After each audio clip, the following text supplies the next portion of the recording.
Here we go. Hey, we are live. Calling Chris Anderson in London. This is Chris Anderson in London, calling Rick Beyer in Chicago. How are you today, Chris? I'm fine. We found out that in 2 weeks I can get a haircut, so I'm very excited about that. But when do the pubs open? In 2 weeks. In 2 weeks. Awesome. But only outside. Can we go outside? Only outside. Well, welcome everybody to History Happy Hour, and please post something to let us know where you're watching from. And we're here talking about history every Sunday at 4 p.m. Eastern on the Stephen Ambrose Historical Tours Facebook and YouTube pages. And all of our shows are archived on the Stephen Ambrose Historical Tours website. And this is Season 2, Episode 1. There we go. We are now beginning the second year of History Happy Hour. And as people are gathering, usually we try to say hello, but I do want to mention a couple of things that you'll want to know about our friends in the audience. And one involves our good friend Chris Anderson, because Chris Anderson, congratulations, Chris. You took home a silver medal in the 2020 Independent Publisher Book Awards and IPPY, as they are known, for contributions you made to the book D-Day 75th Anniversary, A Millennial's Guide. I know. That is awesome. August. Yeah, thank you. I was kind of pleased with that. And you wrote 2 chapters, right? 2 chapters, yep. One on Band of Brothers and one on my other favorite topic, which is Britain and the Commonwealth on D-Day. I thought it was going to be something else, but what a surprise! Yep, there you go. My Canadians in there, and not to be outdone. You know, if we can avoid it, we have a Ghost Army moment this week as well. So you can all hoist a glass to that. Yes, the Ghost Army was on Jeopardy this week. Really? A double Jeopardy question. And I know because half the members of our audience emailed me about it. Yeah, it was a double Jeopardy question on the Ghost Army. I could have played the video, but I did spare you. So I want you to appreciate that and say thank you. I want you to grow a mustache like that. Yeah, I know. Isn't that awesome? That guy now, he's entered Ghost Army history, and he got the question right, too. So I guess I hope we've achieved a certain cultural resonance, I think, at this point. All right. So we have enough people here to actually start the proceedings? Can you I think we do. Give us an intro?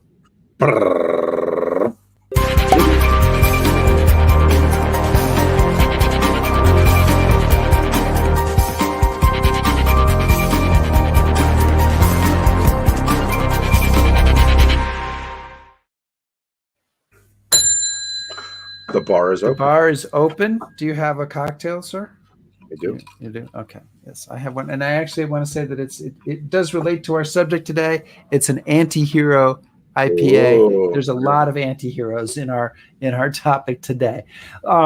Chris, people might know, I think our audience probably might not know all the details, but that most of you guys know the outlines of the beginning of the Russian Revolution. You know, the Tsar is deposed and later bad news for him and his family.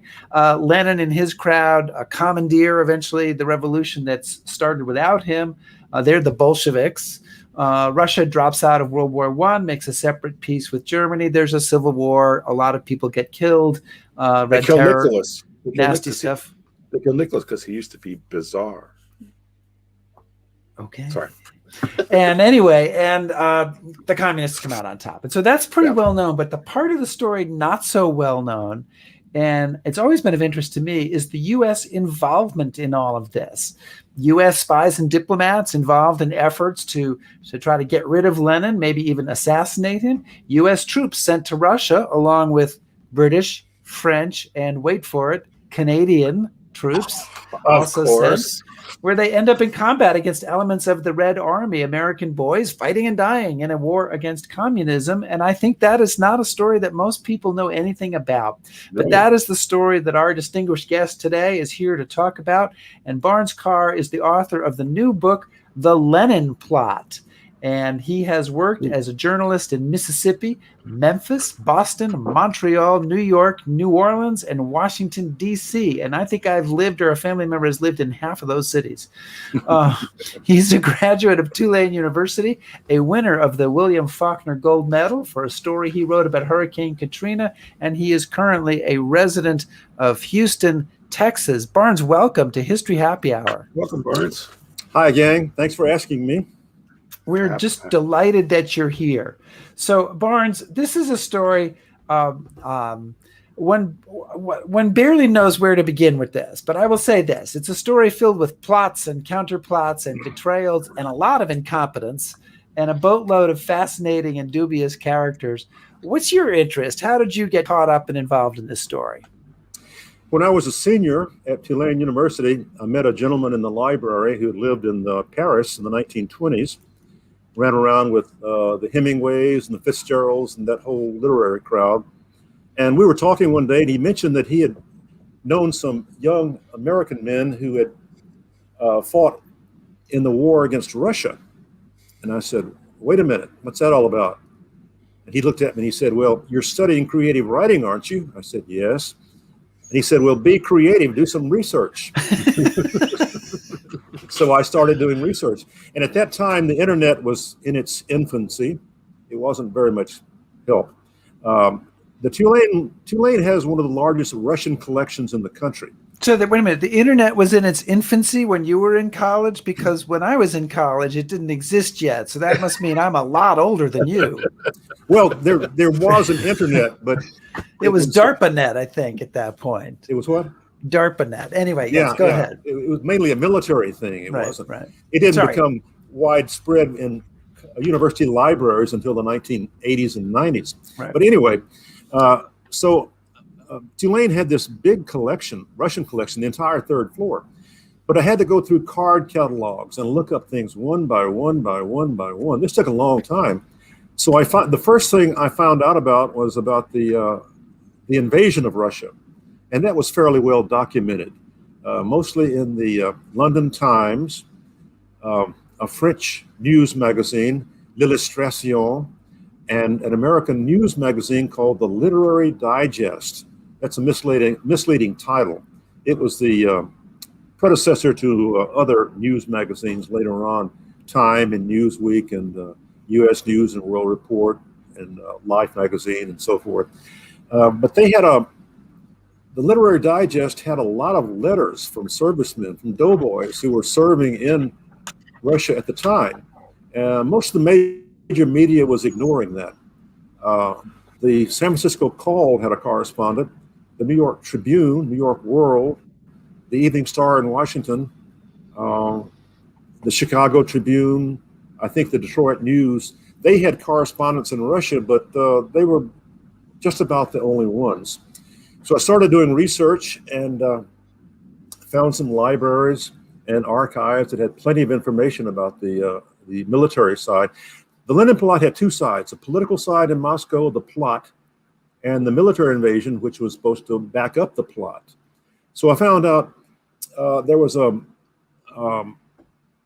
history of the American Expeditionary Force fighting the Bolsheviki, published in the 1920s. It was out of print, and it took me a while to find it by interlibrary alone. But that provided the groundwork for almost all of the basic information I found out about the military invasion. Plus, there were books written by American, French, and British officers and journalists who covered the invasion. So I had plenty of information to start on. But I suspected, I found out there was also a plot in Moscow, which is a corresponding plot. It took me a long time to find some names. And somehow, I don't remember how, but I came up with the name Xenophon de Blumenthal Calamantiano. That is an awesome name, right? Yeah, it's really great. But some scholars had written articles about him, but they couldn't decide whether he really was a spy or not. Their articles were, was he a spy? Did he spy? So forth and so on. And it took me years to find out solid government documents that outlined the political side of the plot. I got those from the National Archives in Washington, London, Paris, the Library of Congress, the Hoover Institution at Stanford, wow. University of Michigan, University of Chicago. I went through all these sources and managed to come up with Calamantiano's story. So this book started out as a biography of Calamantiano, and that's what remains to this day. Calamantiano is the narrator who takes us through all of this. So it's told in a a story style, a narrative history. Yeah. So Barnes, one of the things that kind of surprised me when I was reading the book was, if you're of a certain age, growing up, you have the Cold War, and the Russians are the enemy, and we talk about Russia all the time, and it's in the news, and we're aware of the spying and all the things that are going on. But one of the things that struck me as I was reading the book was just how little we knew about Russia as Americans during the First World War, and our attitude towards this country. So just so people understand kind of the baseline, what did Americans know about Russia at this point? Was it even on their radar? Not much. We knew vodka, Peter the Great, ballet, pogroms, things like that. But the field of Russian studies was almost non-existent at that time. And one of the early spies in the Lenin Plot, occupied the first chair in Russian studies. That was at the University of Chicago. And he got that around 1915. But there was very little known about Russia. People just didn't consider Russia to be a big deal. They thought it was a very backward country, kind of like a glorified Mexico. Right. Because, none of the agents that we have there in Russia, they're not trained espionage agents. It seems like they're kind of just a lot of really bright young men from Ivy League schools that happen to find themselves there and learn on the job. That was a problem. There was no formal training back then for spies. Secret Service had a training program. The Bureau of Intelligence in Washington had training programs. Military intelligence and naval intelligence had training programs. But the State Department was the one that was most active in Russia, and they had no training program at all. They just hired people they thought could be of use to them and just sent them on their way over there. And that was one of the problems later on when these spies start making big mistakes. This was a time when State Department spies were gentlemen. They came from the best colleges, the best tailors. They stayed in the best hotels. They traveled with the best crowds. They went to diplomatic receptions to recruit assets.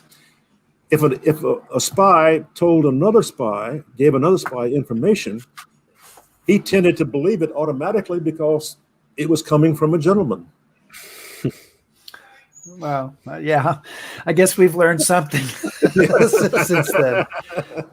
Before we get on with our topic, Barnes, we do have questions from two continents. The same question has come up, which is, why is there a Christmas tree still up in your house in late March? So we're gonna have to address this before we can get back to the Lenin Plot. Okay.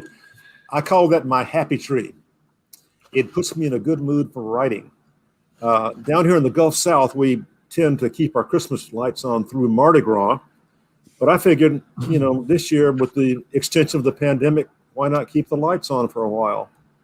Maybe through Mardi Gras next year. Yeah. So listen, as I said, it's a complicated story, and there's a lot of really amazing people. But a key moment, the Lenin and the Bolsheviks take power, at least to take power tentatively, in Moscow and Petrograd in October 1917, the famous October Revolution. And it seems like, reading your book, that this is kind of the moment when the U.S. is forced to react to this, when Woodrow Wilson, the president, and Robert Lansing, the Secretary of State, you sort of, are going to need to deal with this. So how do they react, and what does that set in motion? Well, first, a moment of background. The Russian Revolution, the second Russian Revolution, occurred in February 1917. The Tsar was forced to abdicate in a military coup by his generals. Power was taken over by the Duma, which set up a provisional government. And they began offering amnesty to all political exiles, prisoners. Everybody was welcome to come back to the new free Russia. Now, what happened in October was not a revolution in a true sense of the revolution. It wasn't a general uprising of the population. The Bolsheviks were a very small party. Historians and former KGB agents in Russia that I've talked to call it a coup or a putsch or simply a seizure of power. But of course, Bolshevik propaganda called it the October The Revolution. glorious revolution. The Yes. Bolshevik Revolution, the Great October Socialist Revolution, blah, blah, blah. That's all propaganda. It was a military coup by a crowd of about 400. Trotsky describes it in detail, which I included in the book. And also I included an eyewitness account by a Colonel Sukhanov of the Bolshevik Military Committee. And they said it was basically a quiet transfer of power. They fired some blank shells from a ship out in the harbor, which didn't do any damage. Trotsky said they mostly missed the building. The ministers were holed up in the Winter Palace, and that's what the mob was converging on.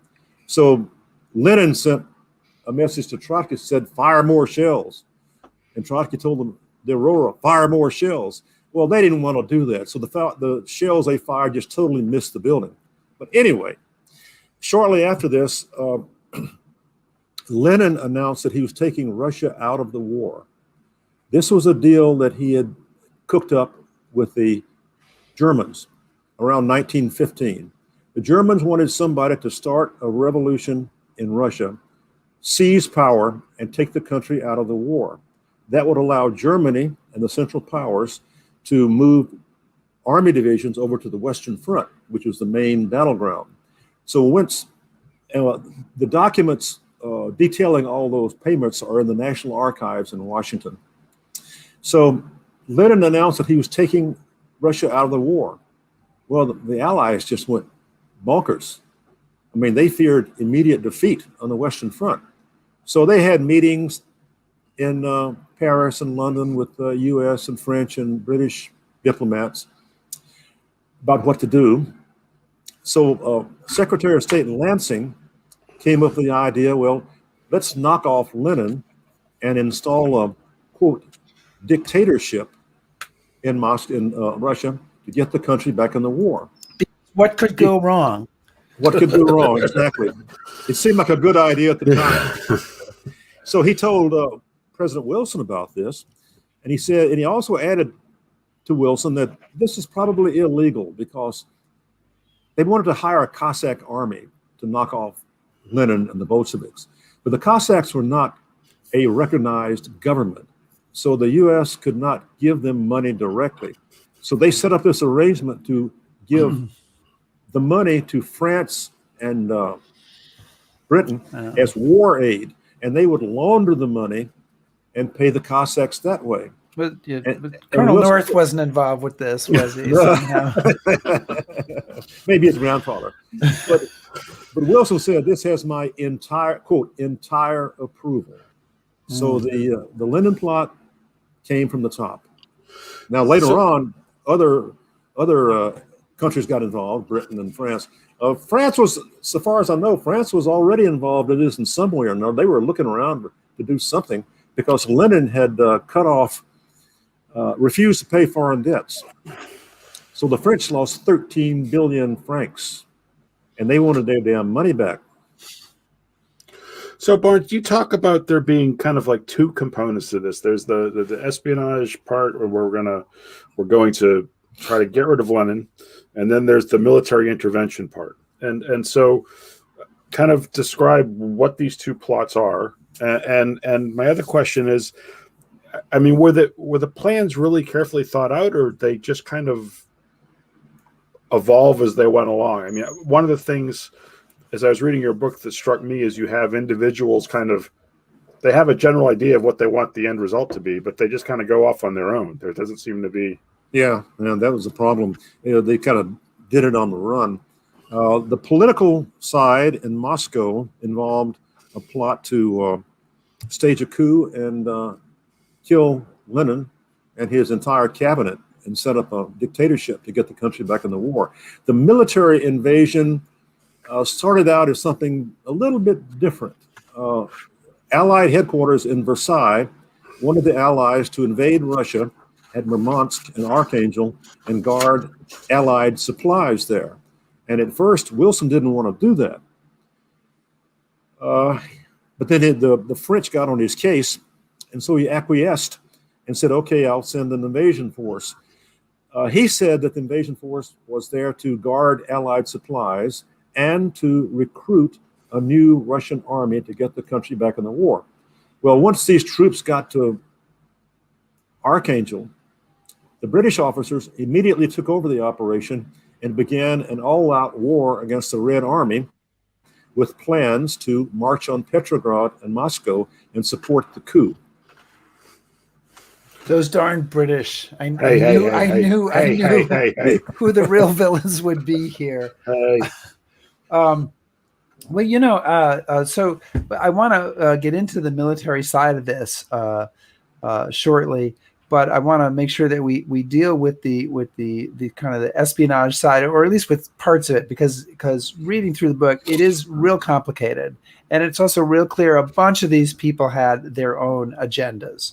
But one of the people who's just a really fascinating character and begs to be mentioned, not American, but a British spy named Sidney Riley. And some people may know the name Sidney Riley because there was a TV series, a British TV series, I think not terribly much to your liking, Barnes, called Ace of Spies, Sidney Riley, Ace of Spies. And there he is. He's a fellow bow tie wearer, so I like him.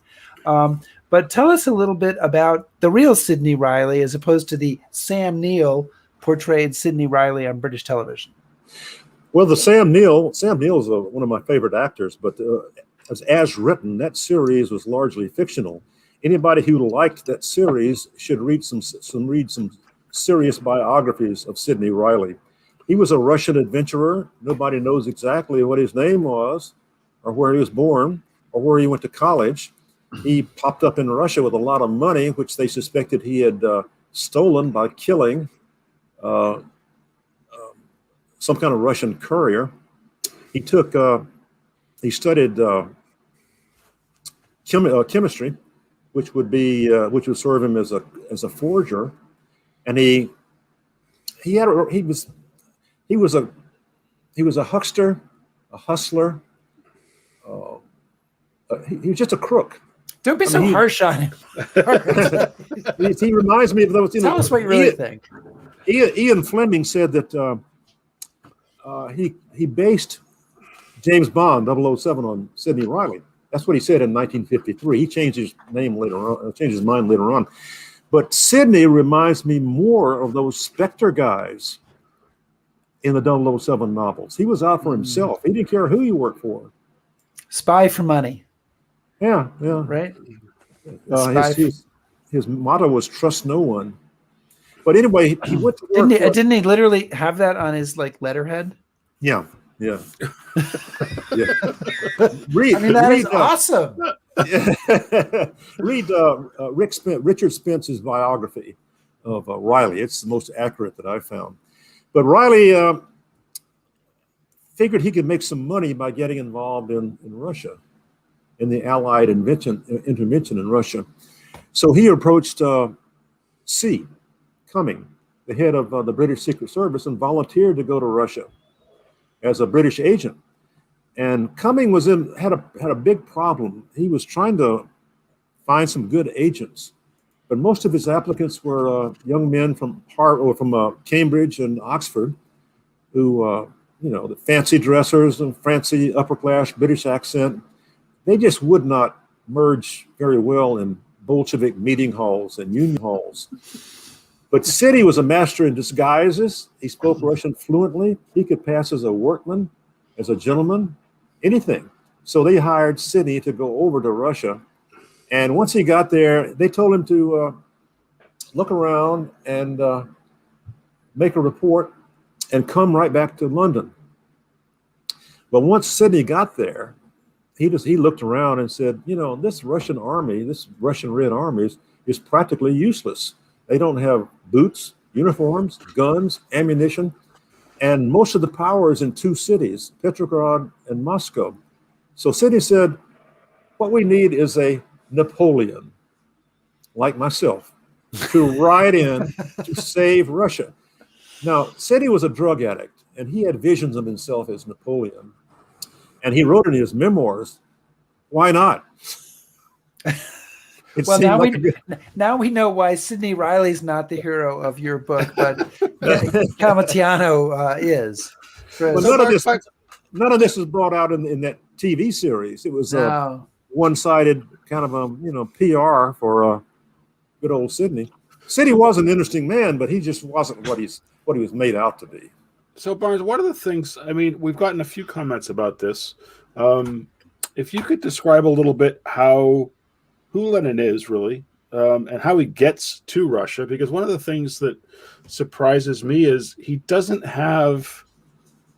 not particularly brave. He's not a particularly good orator. He's kind of a nasty, brutish guy. So how does he basically get into Russia, and how is he able to kind of hang on there, Did you say Lenin? Yeah. Right. Yeah. And adding a bit to Chris's question, that one of our viewers asked, was he like a de facto German agent? Because the Germans are the ones who got a way to put him into Russia. That's a good question. Well, Lenin was in exile in Zurich after the 1905 revolution, and he missed the second revolution altogether. He didn't show up in Russia until April of 1918, long after the February Revolution. He cut this deal with the Germans, and they funneled millions of German marks into the Bolshevik Party to support Lenin and his planned seizure of power. And once the provisional government declared that all exiles could return, the Germans put him on a train and sent him into Russia. It was supposed to be a sealed train, but it really wasn't. They were just. I love this concept, and this you should explain this for people who don't know. A sealed train. Yeah. Well, for years, historians were saying this train was absolutely sealed. But I found accounts from other people like Trotsky and other Russians who were in there. It was not sealed. What they did, they put all the Bolsheviks in one car, and they drew a chalk line across the floor. That'll stop them. Yeah, that'll stop them every time. It said, "Do not cross." So, but the idea of sealing it being that they didn't want Lenin to be making, it's the international movement of communism. They didn't want him making speeches in Germany that might set people against the Kaiser still at that point. Exactly. They had, every time the train stopped, they had guards outside to make sure that no Bolsheviks got off and made a speech. So they delivered Lenin and his crowd up to Sweden. And from there, they went through Finland into Petrograd, which is still the capital at that time. And he appeared on the train station platform on a snowy night in April and made his "Here I Am" speech to his followers. And after that, he began plotting a coup. It's his "I have returned" speech. Right? Yeah, exactly. MacArthur was in the crowd, I'm sure. So that's a good idea. But Lenin first planned a coup in June of 1918. Well, the police and the Okhrana got caught wind of that and stopped that immediately. And the Okhrana is the Lenin's anti-counterintelligence agency, essentially, right? No, that was the Tsars. The Tsars. Excuse me. Yeah. But they had some kind of new name once the provisional government took over. It was a provisional government militia or something like that. Anyway, they caught wind of it and nipped it in the bud. And he tried again in July, and there was a big shootout in the Champ de Mars, which was the parade ground in Petrograd. Lenin and his Bolshevik crowd got into a gun battle with the Petrograd police, the Cossacks, and the army, and that was put down. So his third attempt was in October, and that's when he succeeded. Now, you have to understand that the Bolsheviks were not the biggest revolutionary party in Russia. They were a very small party. In 1918, they had about 600,000 members. The SRs, the Socialist Revolutionaries, were by far the largest revolutionary party. They had millions of members. But the SRs believed in revolution by the peasants. The Bolsheviks believed in revolution by the working class, the proletariat in the cities. They were much smaller. They were much easier to manage. Back then, almost everything was centered in Petrograd and Moscow. The army, the navy, the big hospitals, the medical schools, the telegraph, radio stations, everything was in two cities. So if you could control Petrograd and Moscow, you in effect control the entire country. And that's why Lenin concentrated on the proletariat in Petrograd and Moscow. Okay. So there's a whole lot that goes on. As you mentioned earlier, there are attempts to hire a Cossack army. Who among us hasn't tried to hire a Cossack army at some point? They're always available. You know, if Spectre can find them, and various things go on, and there's plotting of various types, and then something very specific happens, which is that on August 30th. 1918, somebody, probably a woman named Fanny Kaplan, puts a couple of bullets into Vladimir Lenin.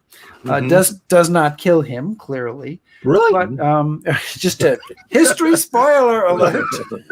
Lenin lives for a few more years. But what is, so the big question, that one of the $64,000 questions is, what involvement, if any, does the United States have in this not successful but almost successful assassination attempt on Lenin? Well, the United States, Britain, and France were all their agents were conspiring to get rid of Lenin. They hired a surrogate army, Boris Savinkov's Union for the Defense of Fatherland and Liberty. It's been translated different ways, and they also hired and deputized the Czech Legion in Russia as an allied army. They wanted to get rid of Lenin, but they didn't know exactly what they were doing. Let me go back for a second to what you were saying about, was Lenin a German agent? Sure. He was not a German agent in the sense of a spy, of an intelligence officer reporting back to Berlin. He was a German agent in the sense of someone who represents the interest of another, like an insurance agent represents you and represents the company. So he was an agent, and he didn't deny his connection with the Germans. He just said he was. And a lot of historians said, well, he's a German agent, but he really wasn't. He represented the interest of the Germans. But back to, what was your other question? Well, I was just trying to understand. He gets shot. Lenin gets shot and is shot apparently by this woman, Fanny Kaplan, who gets to live another few days before she's executed. And so the question is, I know the evidence may be murky, but to what degree do we have any idea if the United States was involved with this, interested in it, connected with it, or were some of the people that they were working with connected with it? Was there any connection there? Well, I think the smoking gun is Boris Savinkov, the SI terrorist that the Allies hired. He was shot by Fanny Kaplan, who was a hardened... Lenin was shot, right. Lenin was shot by Fanny Kaplan, a hardened SR terrorist. She had been in prison for most of her life, and she got out under amnesty and got in with a group of SRs, and they began stalking Trotsky and Lenin, looking for the right opportunity to shoot either one of them. And her team, her kill team, was at this factory in South Moscow, when Lenin showed up, and she and maybe somebody else in her team shot Lenin, hit him twice. A third shot hit a woman, just wounded her. Now, Boris Savinkov, who was an Allied agent working with the United States, Britain, and France, said in his memoirs, he told his translator, Joseph Chaplin, in his memoirs, that he, an Allied agent, gave Fanny the pistol she used to shoot Lenin. So that's the closest I could find to a smoking gun. Something might come up in the future, but that's what I could find out. So we don't bump off Lenin, and he's able to kind of consolidate his power. But another element of all of this is to kind of send in the cavalry. So I want to kind of switch gears now and talk a little bit about this. Chris has just gotten frozen there, but I'm pretty sure that what he wants to talk about is the military. Nope. There he is. All right. So You're I don't back, know Chris. Okay. You want to switch gears and talk about the military. Right. So, obviously there's a big war going on elsewhere, but Where? on the Western Front Oh, okay. and everywhere around the world. But troops are committed to Russia. So what troops are committed? What's the size of the force? And what are they there to do? What do they want to succeed in accomplishing? Yeah, I think I just want to chime in and say that's a big question for me. Is these troops come, but what the hell are they there for? Or what do they think they're there for? Yeah, first, there was a misconception about the armistice in November 1918. That did not end the war. That was a temporary ceasefire for the Western Front, to allow diplomats to negotiate treaties, which they did in the summer of 1919. And the treaties were not ratified by all the countries until January of 1920. So 1920 was actually the end of World War II officially. But what happened was, even though there was an armistice on the Western Front, the fighting continued in the East. Russia, Ukraine, Siberia, Poland, all those Baltic countries, it just kept on for years after that. And Versailles wanted to, they said they wanted to protect Allied stores in Russia. But I think if you read between the lines, they wanted to get in there and defeat the Red Army. Later correspondence between diplomats, for example, the British and the French wanted to continue sending troops into Russia, even after the first invasion force was defeated. They wanted to keep going and knock off the Bolos, they call them, the Bolsheviks. Barnes, did the soldiers there on the ground know this? They, yes, they knew they were there to defeat the Red Army. As soon as they arrived, their British commanders put them on rail cars and ships and sent them deep into Russia to fight the Reds. They knew immediately what they were there for. Okay. Rick. Should I unmute my mic? There you go. Does it work better unmuted? Try it that way. Yeah. I wasn't sure, so I figured I'd check it out. So it's interesting to me. So that the U.S. troops, along with other Allied troops, land in Archangel, really just a few days after Lenin is shot. So, I mean, I don't know if there's a connection between that, but there's at least a proximity that's kind of interesting. And we have them landing there and brought some of them, brought in by ship. And you've got elements of the 85th Division who are coming in to Archangel here at this point. And I want to say, want to read to you a quote from Lieutenant John Cudahy. It's in your book, of the 339th Infantry. And it's actually, you quote it from his book, which is called Archangel. "We had waged war upon Russia, an unprovoked, intensive, inglorious, little armed conflict which ended in disaster and disgrace. It would blight forever the good name of America when soldiers gathered to tell of the Great War." So, at least by John Cudahy, Barnes, it doesn't sound like it went very well. I lost you there for a second. I said, at least according to what we got from John Cudahy there, it doesn't sound like it went very well with the American troops in Russia.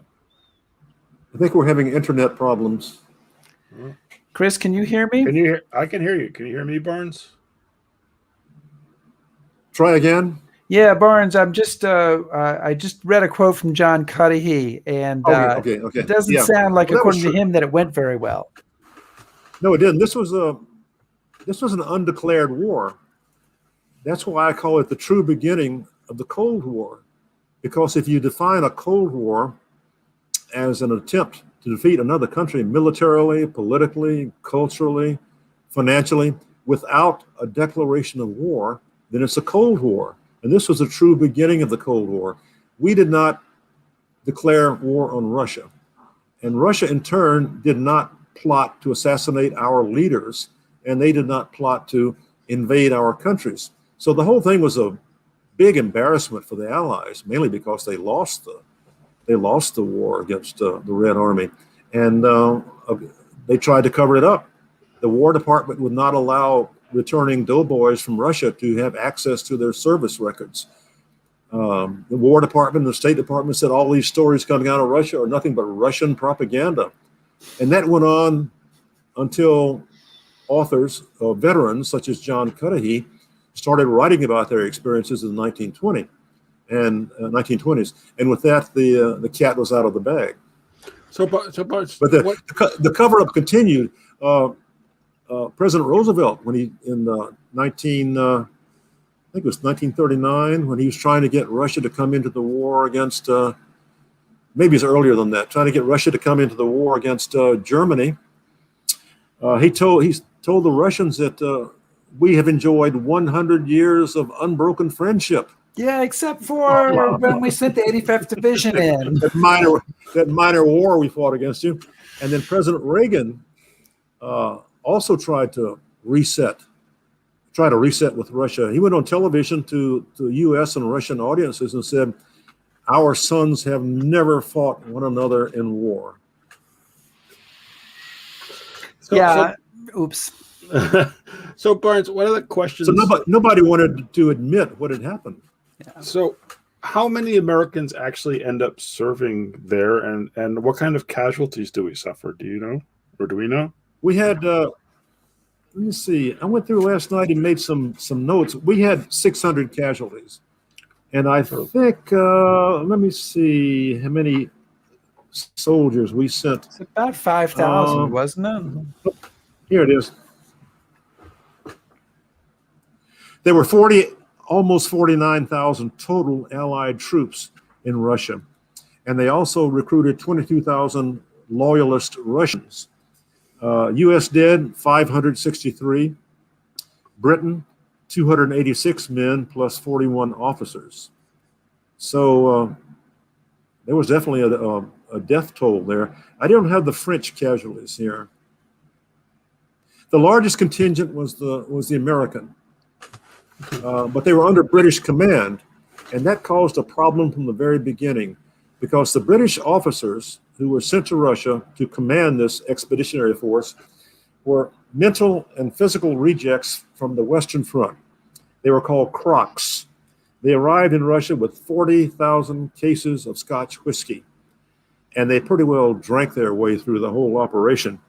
But they hated the French because of old animosities, and they hated the Americans because the American troops arrived. They were fresh, well-trained, well-fed, energetic, raring to go. And these British officers just had no patience with them at all. And they refused all sorts. They refused medical aid to them. They refused adequate food, uniforms, ammunition. The commander was General F.C. Poole. When Wilson found out what Poole was doing over there, he complained to London, and London responded, We've already taken care of it. They sacked Poole and sent in this replacement, General Edmund Ironside, a decorated hero from the Western Front. And he just totally changed everything. The troops loved him.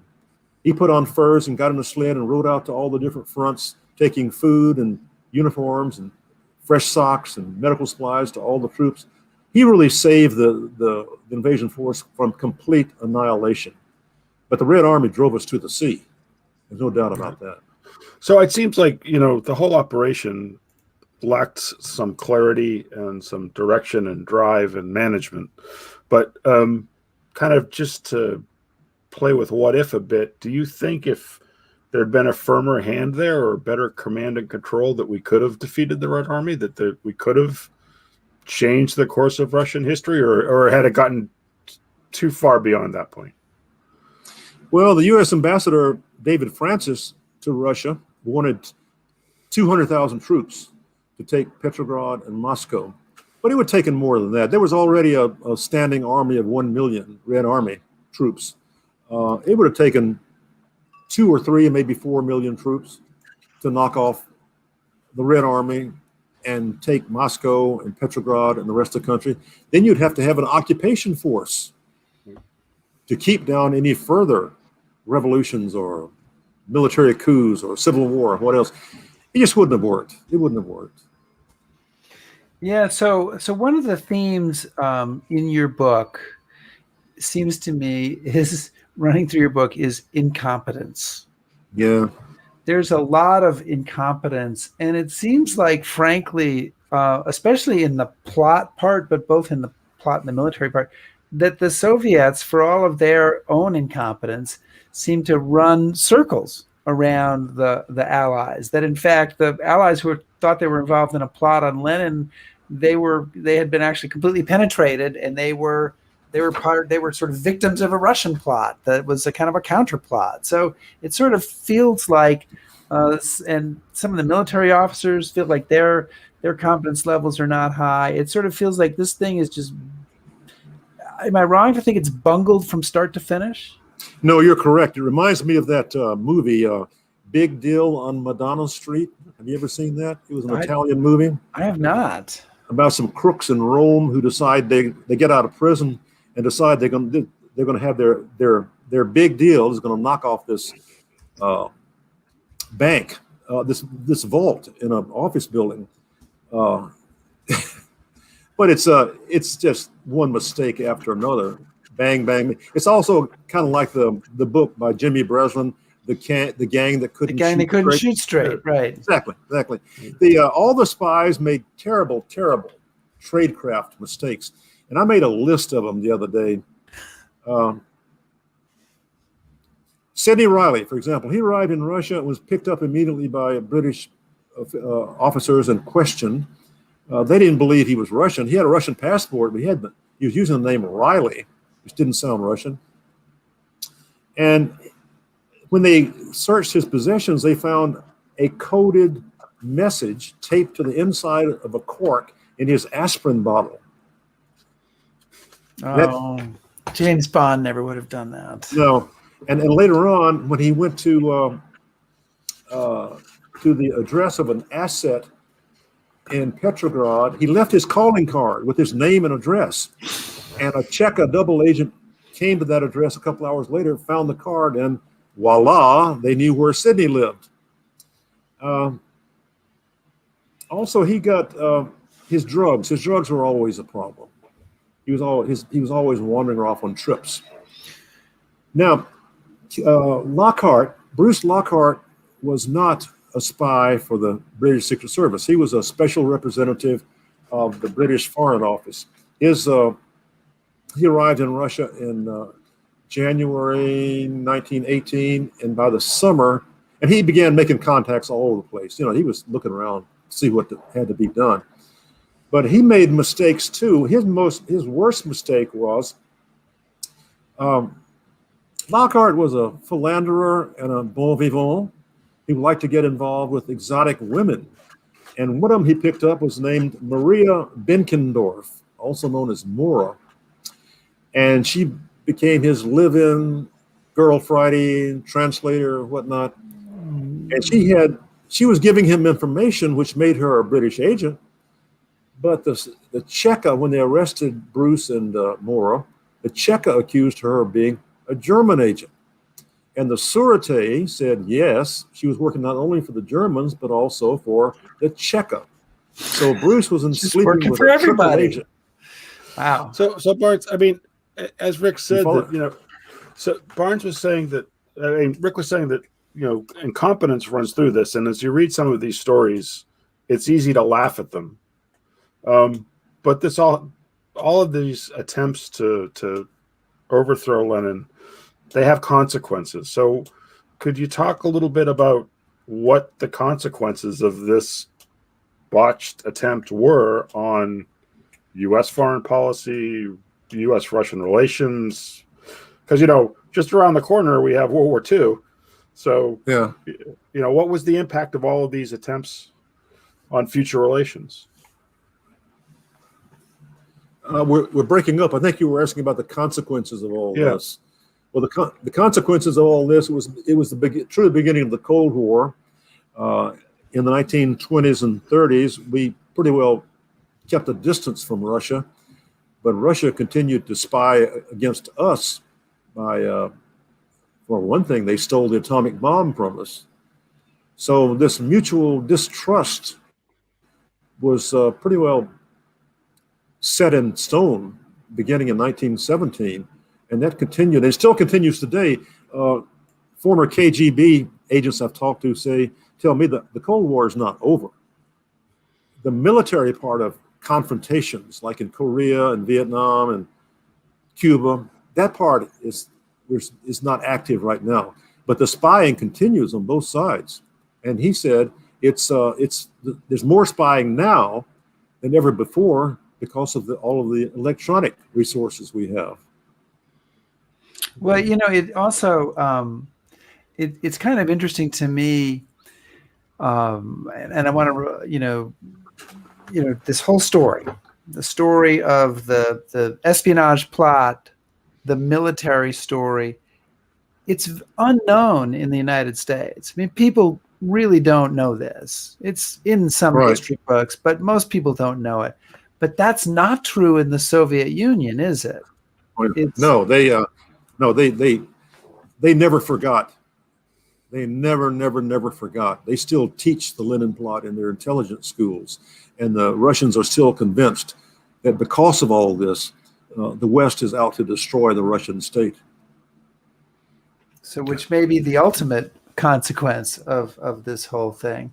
And Chris, can I bring in a question from somebody? No, please, absolutely. Yeah. So, and this is an interesting question, and it comes to the clarity of this movement. Was this ultimately a plot to assassinate Lenin or to take over the Russian government?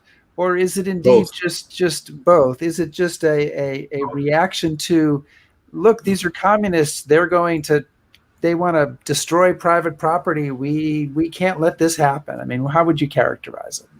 It was both. There was Sidney Riley and Boris Savinkov, Allied agents. They were the ones who wanted to move the plot from a simple kidnapping of Lenin to an actual assassination of him and his entire cabinet. And they wanted to take over the government. Savinkov saw himself as the new dictator of Russia. Riley saw himself as the new dictator of Russia. So they were tied together. And do you have another one, Chris? You want to bring in Skip's question? Yeah. I think that might be a good way for us to kind of wrap this up, because as we talked about, you sort of say this is the start of the Cold War in some ways. This is the catalyst for the Cold War. And we think of that as being, the Cold War as being something that starts with, Winston Churchill, Iron Curtain speech, Joseph Stalin, all that stuff. But really, I guess it would be your point of view that it's 100 years of this at this point. I mean, 100 years ago, this plot ended, and that this has kind of poisoned this relationship for the last 100 years. Exactly. The Lenin Plot was the true beginning of the Cold War. The Cold War, the term Cold War, was coined by Bernard Baruch. He addressed the South Carolina legislature in 1947. He said, "This is a new kind of war where the guns are silent, but our survival is at stake." Well, it wasn't really. The guns were not silent. We fought Korea, Vietnam, Cuba, but he was the one that coined the term the Cold War. And the Iron Curtain, I think, was coined by Churchill. Yeah. Missouri. So, Barnes, thank you so much for joining us today to talk about the Lenin Plot. This has been my pleasure. This has been fantastic. And we did. Nancy asks a question, and I'll just ask you if you are familiar with a book called "Three Who Made a Revolution" by Bertram Wolfe. I did read that. Yeah, did take a look at that. Okay. I think I quoted him a couple of times. That was a good book. All right, excellent. There have been a couple of really good biographies of Lenin. One was by Valery Marcoux. He was the first biographer of Lenin. I quoted him extensively because he knew Lenin. And what was the What was the book you mentioned about Sidney Riley that you recommended? Someone asked about that as well. By Richard Spence. By Richard Spence. So that's the biography of, Sidney Riley. He's a historian at the University of Idaho, and he helped me tremendously. He linked me up to Cheka documents on the Lenin Plot and the shooting of Lenin, which I would never have found on my own. They were obscure Russian sites. Marku wrote the first biography. Alexander Orlov wrote a good biography of Lenin. I quoted him a couple of times. He was actually there, I believe, when they captured Calamantiano, who was the main American spy. Yeah, well, we don't want to say what happens to him, because that's what gets you through it. That's what helps you get through the book. Is waiting to find out. And that book, we just want to remind everybody, is The Lenin Plot by Barnes Carr, the untold story of America's midnight war against Russia. And Barnes, again, thank you so much for joining us today from Houston. Thanks, and for visiting with History Happy Hour. Thank you for asking me. I enjoyed it. All right. Take care of yourself, Barnes. Stay well. Bye-bye. Well, there's a lot of plots and counterplots and characters and guys with Ishkov last names in it. It's very, very excellent. And I was quite fascinated. We talked a little bit about John Cudahy, who was the American officer who served in the part of the 85th Division. As somebody pointed out, it wasn't the whole 85th that was there. And he goes on to a really interesting post-war career, post-World War I career. He builds apartments in Milwaukee, but then he's the ambassador to Ireland. He's the ambassador to Poland, and he's the ambassador to Luxembourg on the day that the Germans invade in May 1940. And he's got ends up being exchanged and come back. A lot to make up for. And then somebody says, I don't remember exactly who. Somebody says to him, "Hey, do you want to interview Hitler for our publication?" Sure. So then he goes and interviews Adolf Hitler. But it's such a keen observer, then why doesn't he interview Hitler and then write in his story like, this guy's an asshole? Well, maybe missed out there. But interesting career, and did make me, reading Barnes' book also made me want to go back and look at Cudahy's book. But there were, and Barnes didn't mention also that Lockhart, the womanizing British hero, great hero of empire, yes, he was a Scot. A great hero of empire. Yeah, just mentioning that. Just saying. But Chris, tell us about our. Speaking of Scots, now that we've attacked Scots, Brits, the whole shebang of your island grouping there. Yeah. Tell us what we've got on for next week. Well, I'm really excited. I'm sure everybody's relieved that we're bringing the Canadians back into the story of history. Woo! Happy hour. Yep. It's a wonderful story. It's the story of the Black Watch of Canada, and they're involved in a particular action at a place called Verrières Ridge at the end of July 1944, and 315 men go up the hill, and 10 come down. Mm. So it's a very up close story of what happens to one battalion and some of the worst fighting in Normandy, and it's a really good book. And so that's what we have to look forward to. That's what's going on next week. And thank you very much, everybody, for being here and staying with us for this really interesting hour and hearing Barnes Carr talk about his book, The Lenin Plot. And Chris, I guess I'll see you in a week. Yeah, so you got my paper and everything. Oh, okay. All right. Very good. For my visual aid. I like it. I mean, it's a good visual aid. I should say, hang on. So I had my visual aid for today, but I didn't really bring it to the floor, but there it is. You see. There you go. I'm impressed. We all have visual aids. But Chris, you have to say the last line or we can't end. Be safe.